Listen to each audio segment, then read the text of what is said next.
আজকে বেগম খালেদা জিয়া তারা সরকারি নির্যাতনে মুক্তি দিয়েছে, কিন্তু শর্ত দিয়েছে সে যেন চিকিৎসা করতে না পারে।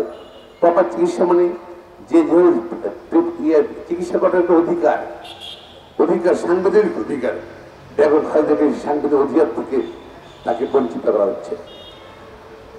আইনমন্ত্রী এবং সরকার তার নির্বাহী আদেশ ফৌজের কার্যকরী 401 ধারা অনুযায়ী ক্ষমতা ব্যবহার করে তাকে মুক্তির আদেশ দিয়েছেন, কিন্তু শর্তযুক্ত বিদেশ যেতে পারবেন না, বিদেশ চিকিৎসা করতে যেতে পারবেন না। এসবই তো ওনার পরিবারের পক্ষ থেকে বারবার অসুস্থ বেগম খালেদা জিয়া আপনারা জানেন, তার প্রায় তো প্রতি সপ্তাহে একবার কিন্তু হাসপাতাল যেতে হয়, আবার মাঝে দীর্ঘদিন হাসপাতালে থাকতে হয়। অত্যন্ত কঠিন শারীরিক অবস্থা তাকে চিকিৎসা দেওয়া হচ্ছে না, আইনের দয়া দেওয়া হচ্ছে। আইনমন্ত্রী বলছেন, সরকারের পক্ষ থেকে বলা হচ্ছে নাকি আইনগত সুযোগ নাই।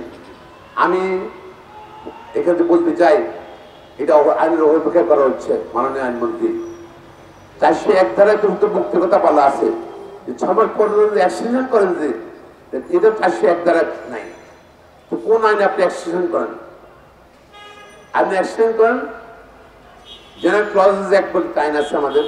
জেনারেল ক্লজেস অ্যাক্টে বলা আছে যে অথরিটি যে কোনো আদেশ দেয়, সে অথরিটি সে আদেশ বাতিল করার এবং রহিত করার বা সংশোধন করার ক্ষমতা আছে। জেনারেল ক্লজেস অ্যাক্ট অনুযায়ী যে আপনার যে আইনটা দিয়ে আপনার এক্সটেনশন করেন ওনার মুক্তির মেয়াদ, সে আইন নিতে পারেন আপনারা শিশুর দূরদার করতে। আসলে আপনারা চাচ্ছেন না, আইনের অপেক্ষা করছেন। আপনারা যদি চান আইনমন্ত্রী বা প্রধানমন্ত্রী চাইলে আমরা আইনজীবী তার সঙ্গে বসতে পারি, আইন দেখাই দিতে পারবো। জনগণকে বিভ্রান্ত করবেন না।